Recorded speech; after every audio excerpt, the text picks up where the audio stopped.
Bu Xitoylarning hamda maxsus shu ko'chma shaklda ma'lumotlarimizni shunda o'g'irlash bilan birga shu naq maydonda Xitoydagi bir markazga yani patron, büyük patron deb aytadi hamda. Aşağıya yollaganligini dedi hamda. Bu mesela nima mesela naq maydon yani bu o'zininki ma'lumot suratlarda chiqayotgan o kompyuterning ichiga emas yani o'xshash vaqtda ham o'zi anglab ham bevosita Xitoyga yollaydigan uskunami bu yani. Hem de o doğru bağlanan her kandak esvapninki yeni bir nim bilen alakalı nimsine ait yukarı oldu. Mesela deyli onun için ma'lum bir yumuşak detal mesela esvapning içi asfab kompüterga bağlangan bolsa, belki kompüterde ma'lum bir megawattga yumşak detal bo'lishi mumkin. Toplagan uchurning hammasini shu naq vaqtning o'zida nimaga markazga yo'llab turadigan bir yumshaq detalni qilgan bo'lsa, uning qilish ehtimolligi nihoyat yuqori. Chunki masalan biz video kamerani ko'rib turibmiz, video kamerada olgan suratni shu yerda saqlamay, uni darhol markazga yo'llab turadigan ishlarni burun tatib qilib kelaylik.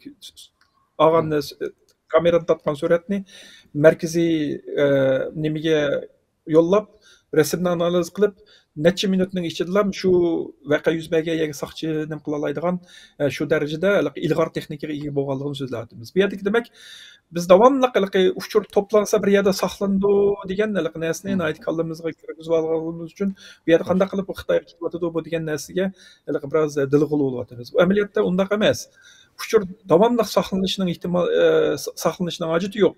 Aralıqda vaqtli saqlanib bilan uning keyindan yo'linib bo'lgandan keyin qarshi taraf topshirib olganlik nemisini yumshaq detal men topshirib oldim degan narsani ma'lum qilgandan keyin o'zi o'chirib yetadigan bunday iqtidorli yumshaq detallar nihoyat ko'p, nihoyat osonlam hal qilg'ili bo'ladi. Masalan, uni yo'llagan vaqtida masalan yumshaq detal oq ko'rinish saqlangan narsani ma'lum bir bulut texnikasi, masalan Huawei'ning bulut texnikasi bo'lamdi yoki bo'lmasa shu saqchi organlarining o'zining bulut texnikasi bo'lamdi. Shularga yo'llab bersa, ular joyida o'tirib turib bulut kelgan uchurning hammasini naq maydon shuni yaqinlarla analiz qilib, u odamning kimligi, ular qiziqadigan odam yoki qiziqmaydigan odam.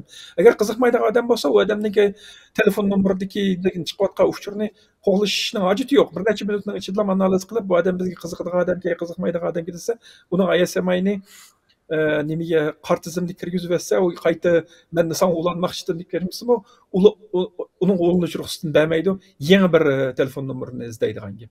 Ashta qilib bular shuni yaqildimi, meningcha nihoyat ustalik bilan foydalanadi deb qarayman bu yerda.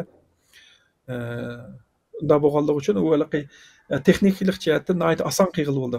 Shu uchurni to'plagan uchun darhol Xitoyga yo'llab undan analiz chiqardi.